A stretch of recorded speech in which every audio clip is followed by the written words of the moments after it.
یہ بتائیں گے کہ سب سے اعلیٰ طریقہ علاج کون سا ہے. میں یہ کہتا ہوں کہ سب سے اعلیٰ طریقہ علاج روحانی علاج ہے. اس سے بڑا کوئی علاج نہیں.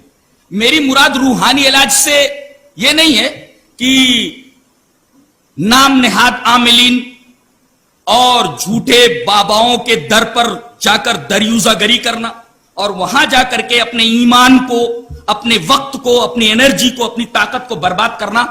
میری مراد روحانی علاج سے یہ نہیں ہے، بلکہ روحانی علاج سے میری مراد وہ طریقہ علاج ہے جو اس حدیث پاک میں ہے. حدیث اس طرح وان عبداللہ رضی اللہ تعالیٰ عنہ قال قال رسول اللہ صلی اللہ علیہ وسلم حسنوا اموالکم بالزکاة وداووا مرضاکم بالصدقہ واعدوا للبلاء الدعاء. رواہ الطبرانی فی المعجم الکبیر وقال الالبانی هذا حدیث صحیح.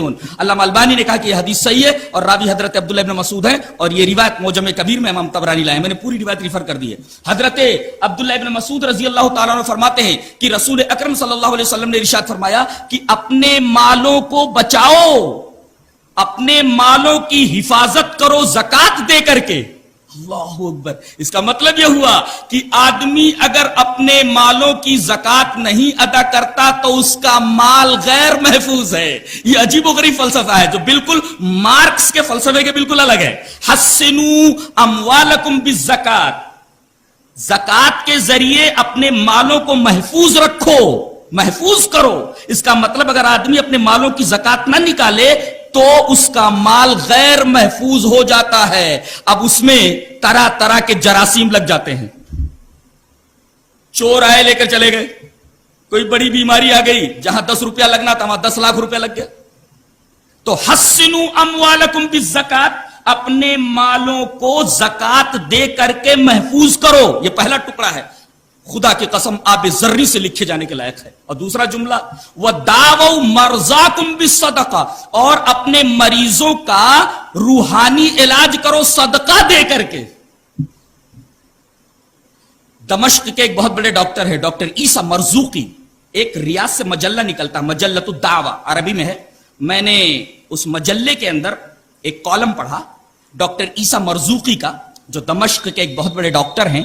ان کو کچھ تکلیف ہوئی تو انہوں نے جب اپنا چیک اپ کرایا تو ڈاکٹروں نے بتایا کہ آپ کو کینسر ہے، وہ بھی لاسٹ سٹیج پر ہیں، آپ بچنے کی میرا خیال ہے کوئی امید نہیں ہے. بہت پریشان ہوئے، روئے، گڑ گڑائے اللہ تبارک و تعالیٰ کے حضور، اور انہوں نے اپنی ساری جائیداد ایک بیوہ کو جو انتہائی غریب تھی، جس کے چھوٹے چھوٹے بچے تھے، نیت کو خالص کر کے انہوں نے اپنی پوری جائیداد صدقے میں دے دی. بعد میں چیک اپ کرایا گیا تو کینسر کے جراثیم تھے ہی نہیں. یہ مجلۃ الدعوہ کے اندر ڈاکٹر عیسیٰ مرزوقی کا خود کا بیان ہے. حدیث پاک حسنوا اموالکم بالزکات، اپنے مالوں کو محفوظ کرو زکات دے کر کے. وَدَاوَوْا مَرْضَاكُمْ، مریض کی جمع مرضا. وَدَاوَوْا مَرْضَاكُمْ بِالصَّدَقَةِ، اور اپنے مریضوں کی دوا کرو صدقہ دے کر کے. یہ روحانی علاج ہے، یہ روحانی علاج ہے. اور وَأَعِدُّوا لِلْبَلَاءِ الدُّعَاءَ، بلائیں آنے والی ہو تو ان کی تیاری کرو دعا کے ذریعے. بلاؤں کو ٹالنے والی صرف ایک ہی چیز ہے، دعا. وَأَعِدُّوا لِلْبَلَاءِ الدُّعَاءَ، بلاؤں کی تیاری کرو دعا کے ذریعے، دعا کے لحاظ کرو. تو سب سے اعلیٰ طریقہ علاج روحانی علاج ہے، اور روحانی علاج سے میری مراد وہ طریقہ علاج جو اس حدیث پاک میں بتایا گیا کہ زیادہ سے زیادہ اللہ کی راہ میں صدقہ دیا جائے. تھوڑا روحانی علاج. اس کے بعد